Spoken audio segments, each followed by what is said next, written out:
Le président du consistoire de Paris dirigeait la délégation du consistoire de France lors de sa convention annuelle en Israël.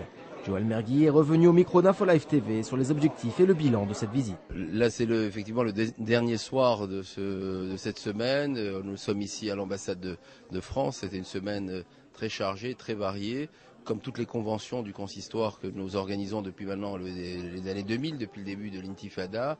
Et chaque année, il y a des thèmes différents. Là, cette année, nous avons voulu mettre en avant un certain nombre de problématiques. La première, c'était d'être dans le nord d'Israël quelques mois après la fin de la guerre du Liban pour rencontrer les populations du nord, pour rencontrer les maires du nord d'Israël. Nous étions à Naharia, nous avons traversé longé toute la frontière nord du Liban.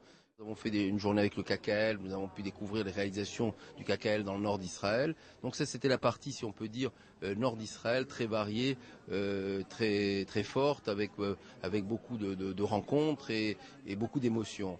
Et puis ensuite, la deuxième thématique, si on peut dire, qui revient sur la première, c'est de rencontrer les Chayalim Modedim. Je pense que les soldats seuls, les soldats français, qui ont décidé de quitter leur famille en France et de venir vivre en Israël, et pas seulement vivre en Israël, qui ont décidé de venir défendre la terre d'Israël et de s'engager dans l'armée d'Israël. Donc je considère que c'est aussi de notre responsabilité, nous, institutions juives françaises, puisque le système consistorial, c'est un système qui est très proche, bien entendu, des valeurs du judaïsme. C'est la gestion de toutes les synagogues de France, c'est la gestion des centres communautaires, c'est la gestion d'une forme d'éducation, du Talmud Torah. Et le message que nous avons délivré depuis maintenant plusieurs années, et pas simplement dans les équipes nouvelles, dans les anciennes équipes du consistoire, même du temps du grand Amin Kaplan, du temps d'Alain de Rothschild, ça a toujours été un message de proximité avec Israël.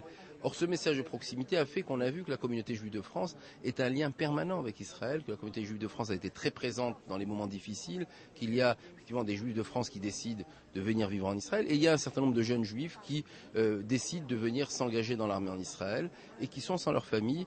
Il me paraissait normal que nous, avec le Grand Amin de France, qu'on vienne à leur rencontre, qu'on vienne les écouter, qu'on vienne savoir comment ils vivent, et nous avons donc eu pendant tout ce voyage des rencontres avec ces jeunes soldats français qui vivent et qui défendent finalement leur idéal. Leur idéal, il est simple. Ils ont conscience que le peuple juif est en danger dans le monde. Ces jeunes juifs, ils ont 20 ans, 22 ans, ils sont de la génération qui a vu l'intifada.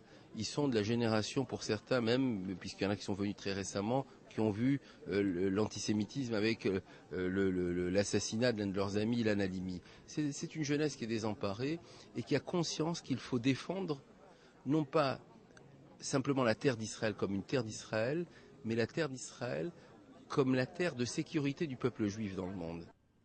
En France, l'heure est aux élections présidentielles et législatives. Existe-t-il au final un vote juif en France ? Je pense que traditionnellement on dit qu'il n'y a pas de vote juif en France. Oui, je sais qu'on a parlé beaucoup d'un vote juif possible. Je crois qu'aujourd'hui les juifs de France, ils sont en alerte.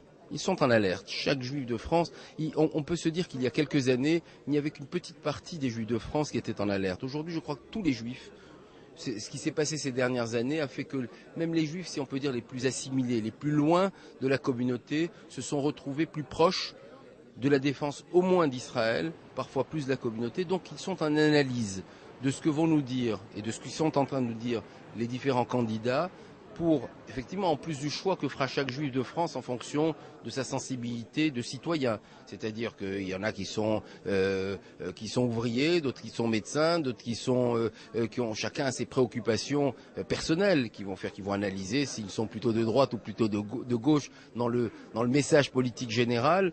Ça, c'est une sensibilité personnelle. Je pense qu'il y aura une composante complémentaire par rapport au message sur l'antisémitisme. Je crois que ce message, sur ce que j'ai pu entendre des candidats, se ressemble, et par rapport au message qui va être donné sur Israël. Je crois que une des préoccupations qui viendra pour les Juifs de France, c'est de se dire, si jamais Israël était en danger avec son voisinage, quel est le candidat qui sera le plus proche d'Israël?